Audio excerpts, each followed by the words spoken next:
Hey there, this is Bill Schulteis. I'm the creator of the Coffeehouse Investor, and together we're helping each other build wealth, ignore Wall Street, and get on with our lives. Now, it's been pretty hard to ignore the stock market over the last couple of weeks because a couple of companies have announced their results from the vaccines that they've been working on to address this coronavirus pandemic that's impacting the global community. And the stock market is trading at or near an all-time high.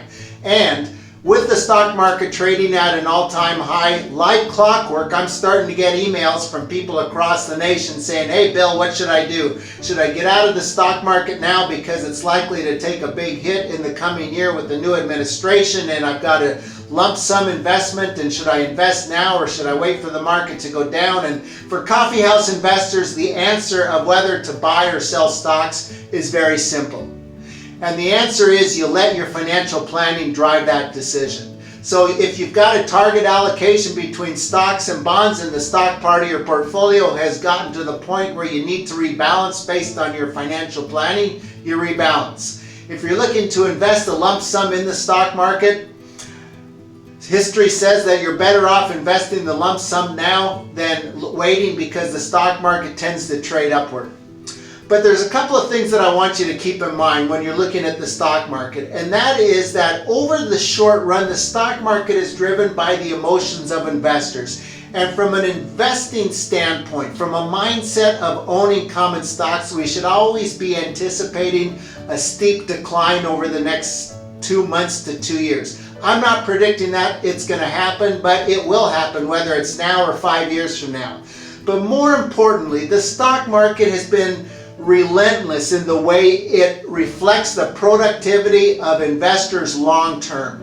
I mean, the reality is that the world is either going to end next week or it's not going to end, and it's going to continue on for the hundreds of years, and over the next 20 to 30 to 40 years, the stock market is going to reflect the productivity of human beings. And you're almost assured of getting a higher return in the stock market over that time period than you will in CDs or bonds. But for the dollars that you're going to be needing to pay bills or buy homes or pay tuitions over the next 3 to 5 years, you keep those money out of the stock market. It's pretty simple, it's pretty straightforward, and I think that that's why so many investors across the nation gravitate towards the 3 simple principles that I share in my book. Speaking of books, my new book is coming out next week. It's going to be released by Amazon.com. I'm pretty excited about it. I've been working on it for quite a while. I share simple stories of investors across the nation who have embraced these simple principles over the past 20 years. And the impact that it has had on their life has been meaningful. I think it will inspire you to consider